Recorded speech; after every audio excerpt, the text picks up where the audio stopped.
edamame hummus is something that I tried for the first time in New York about 3 years ago when I got it from a Whole Foods, which was also my first time going to Whole Foods, and I instantly fell in love with it. I think it was something that I was familiar with, but they had changed it up by using Asian ingredients to give it a distinct kind of flavor that works really, really well. For this recipe, you're going to need olive oil, tahini, cumin, lemon juice, soy sauce, about 5 cloves of garlic, and half an onion. And of course, the star of the show, edamame beans. Where do you get them?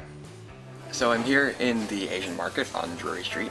I love it because it's kind of like going to a supermarket in another country. There's an amazing selection of stuff here, and I always find that it's way, way cheaper than going to any of the specialist food stores that are in the city. So I highly recommend picking up frozen edamame beans because they keep their flavor and texture perfectly when frozen. Another thing that's different about this recipe is that you do need to cook some stuff. To start with, we are going to put some normal olive oil, not extra virgin, because the plain olive oil is much better for cooking. So 2 tablespoons of that are going to go into a saucepan. For the onion in this recipe, you need to chop it up into small little pieces. But a lot of people don't know how to cut an onion properly.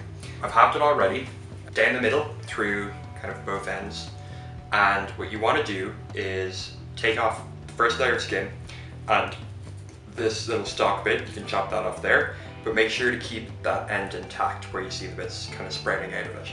So with your peeled onion, what you're going to do on the chopping board is cut through horizontally with 2 lines going straight through.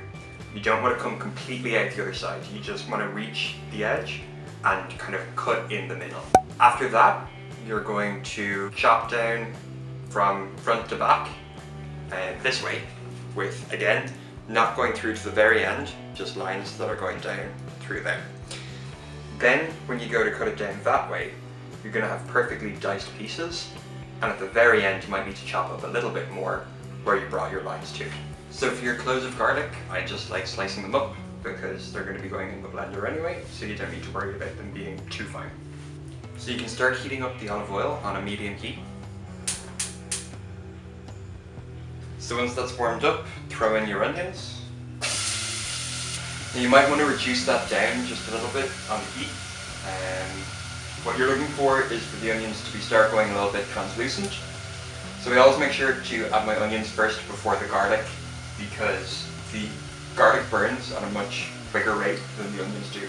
So you definitely don't want that flavour of burnt garlic going through your food. So the onions are starting to go a little bit transparent now, so I'm going to throw in the garlic. You can use the frozen edamame beans straight from the freezer. You don't need to leave them to defrost because they're going to be going in and cooking for a few minutes. Use about 2 cups of that, and that can be thrown in straight on top of the onions and garlic. So we're going to let the edamame beans cook in there for about another 2 minutes. And to that, you're going to add a cup of water, half a cup of tahini, a tablespoon of soy sauce, the juice of about half a lemon,